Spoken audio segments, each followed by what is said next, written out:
Class 6 এর গণিত ক্লাসে তোমাদের সবাইকে স্বাগতম। আর তোমরা যারা আমাদের সাথে রেগুলার ক্লাস করো তোমরা জানো যে আমরা গতকাল পৃষ্ঠা নাম্বার 7 এ পর্যন্ত সম্পূর্ণ কমপ্লিট করেছি। তার এই ধারাবাহিকতায় আজকে আমরা মূলত এই কাজটি করব যেটা তোমাদের পৃষ্ঠা নাম্বার 7 এ রয়েছে। এবং কাজটিতে যদি তুমি প্রথমে খেয়াল করো 1 নম্বর প্রশ্ন তোমাকে বলা হয়েছে 2 অঙ্ক বিশিষ্ট 10টি মৌলিক সংখ্যা লেখো। তারপর 2 নম্বর প্রশ্ন বলা হয়েছে 101 থেকে 150 পর্যন্ত সংখ্যাগুলোর মৌলিক সংখ্যা নির্ণয় করো।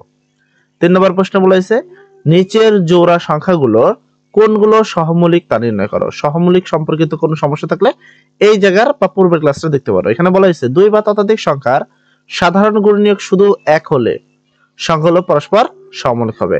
সাধারণ গুণনীয়ক বলতে ওই সংখ্যাটাকে ভাঙলে আমরা যে সংখ্যা পাই তাকে বলা হয় গুণনীয়ক। সেটা কখনোই এক ব্যতীত অন্য কিছু কি হবে না, মিল হবে না। তাহলে সেটা কি সাধারণ তোমার কি সহমূলক সংখ্যা। তো চলো এই প্রশ্ন 3টির উত্তর দেখা যাক। তো সর্বপ্রথম তোমাদের 1 নম্বর প্রশ্নে আসে যেখানে ছিল হলো 2 অঙ্ক বিশিষ্ট 10টি মৌলিক সংখ্যা লিখো। দেখো 10টি মৌলিক সংখ্যা কিন্তু যে কোনো হতে পারে, মানে হাজার হাজার মৌলিক সংখ্যা হতে পারে। 2 অঙ্ক বিশিষ্ট আমি এখানে দেখো আমরা এখানে বলে দিয়েছি যে উত্তরের শুরুতে 2 অঙ্ক বিশিষ্ট 10টি মৌলিক সংখ্যা হলো 11টি, 13, 17, 19, 23, 29, তারপর তোমার 31, এখানে 37, এখানে রয়েছে 41, এখানে রয়েছে 43। তবে শুধুমাত্র যে এই উত্তরটা হবে এমন কিন্তু নয়, কারণ 2 অঙ্ক মানে 99 পর্যন্ত অনেকগুলো মৌলিক সংখ্যা রয়েছে। তাই এখানে বিশেষ দ্রষ্টব্যে বলা হয়েছে এখানে অনেক উত্তর হতে পারে। ঠিক আছে, তো এই হলো তোমাদের 1 নম্বর প্রশ্নের সঠিক উত্তর। আচ্ছা, তারপরে আমরা পরের প্রশ্নে আসি। 2 নম্বর প্রশ্ন তোমাদের ছিল 201 থেকে 150 পর্যন্ত সংখ্যাগুলোর মধ্যে মৌলিক সংখ্যা নির্ণয় করো। আচ্ছা, সমাধানে আমরা শুরুতে লিখে দিব মৌলিক সংখ্যাগুলো হলো, এগুলো তোমাদের জানতে হবে, জাস্ট স্টেট লেখো। 101 থেকে 150 এর যে মৌলিক সংখ্যা সেটা হলো 101, 103, 107, 109, 113, 127, 131, 137, 139, 149। এই সংখ্যাগুলো যেগুলো রয়েছে সেগুলো তোমার কি সংখ্যা? এগুলো সবগুলোই তোমার কি সংখ্যা? মৌলিক সংখ্যা। সেটা 101 থেকে তোমার কত 150 পর্যন্ত যে মৌলিক সংখ্যাগুলো রয়েছে সেগুলো। আচ্ছা, এরপরে 3 নম্বর প্রশ্ন আসে। 3 নম্বরে প্রায় 3টা প্রশ্ন ছিল। ফার্স্ট প্রশ্ন এটা ছিল যে নিচের জোড় সংখ্যাগুলোর কোনগুলো সহমৌলিক সংখ্যা। তো প্রথমটা আমরা খেয়াল করি এটা সহমৌলিক কিনা। তো এই নির্ণয়ের জন্য আমাকে আগে এই সংখ্যাটা ভাঙতে হবে। সমাধান হলো 16 এর গুণনীয়ক গুলো হলো। এই গুণনীয়ক এটা কিভাবে হলো আমি তোমাদের বুঝিয়ে দিচ্ছি। দেখো 16 আর যদি আমরা এই 1 গুণ করি 16 কে 16 হয়। তারপরে এই 8, এই 2 দ্বারা যদি 8 গুণ করি 8 দুগুণা 16, এবং 4 কে যদি আমরা 4 দ্বারা গুণ করি 4 গুণন 4, 4 4 কত হয় 16। তো আসলে এই জন্য এখানে এভাবে 1 2 4 8 16 ব্যবহার করা হয়েছে। ঠিক আছে, এটা ভেঙে সেম ভাবে আমরা কি করব এবং লিখে এই 28 কেও আমাকে ভাঙতে হবে। 28 কে আমরা কি করি 28 কে 28, তারপর তোমার কত 14 দুগুণে 28, এরকম হিসাব করি 28 1 কে 28, 14 দুগুণা 28, তারপর 4 7 28। ঠিক আছে, তো এইভাবে কিন্তু 28 এক ভাঙা যায়। তো যেভাবে ভাঙা যায় যে সংখ্যা দ্বারা ভাঙবা ওই সংখ্যাগুলো একবার করে লিখে দিবা।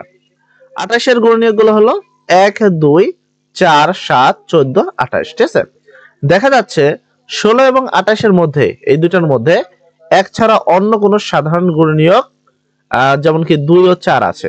তো এখানে খেয়াল করো এখানে 1 আর 1 এর মিল আছে, 2 2 এর মিল রয়েছে এবং 4 4 এর কিন্তু মিল রয়েছে।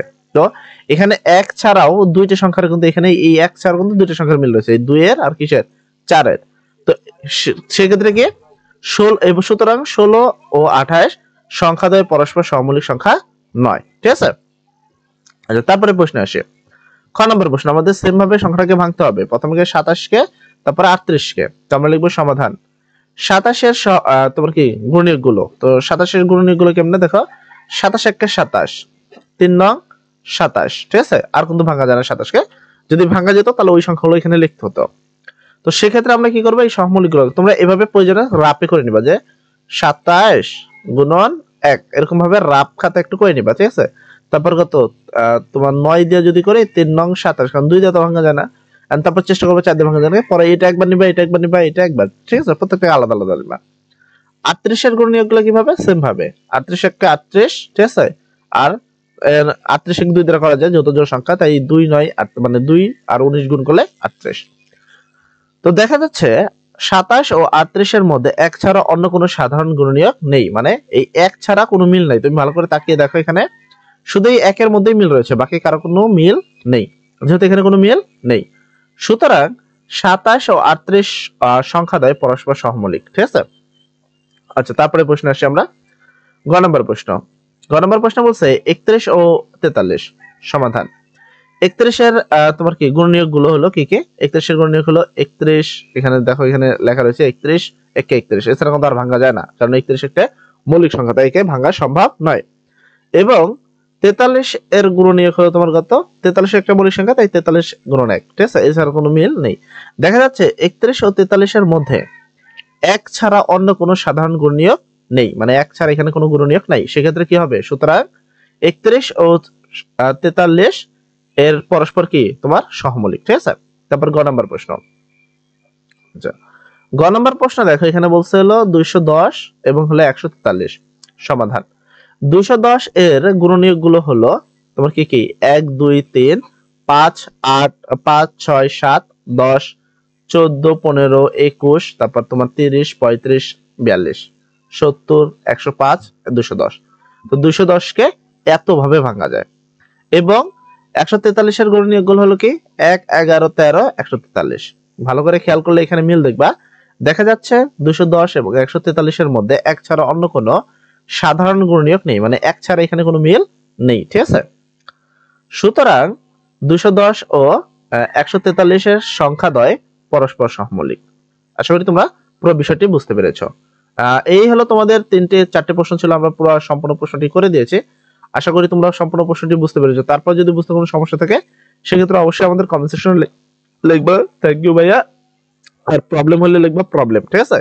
সর্বপ্রথম সবাই ভালো থাকো, সবার জন্য দোয়া করি। তবে আরেকটা বিষয় কথা তোমাদের বলে দিই, এই যে কাজগুলো রয়েছে এগুলোর পাশাপাশি কিন্তু আমরা বেশ কিছু ক্লাস তোমাদের নিয়েছি। যেমন তোমাদের এই কাজের পাশাপাশি তোমাদের কিন্তু আগের যে পেজের কাজগুলো ছিল সেই কাজগুলো করেছি।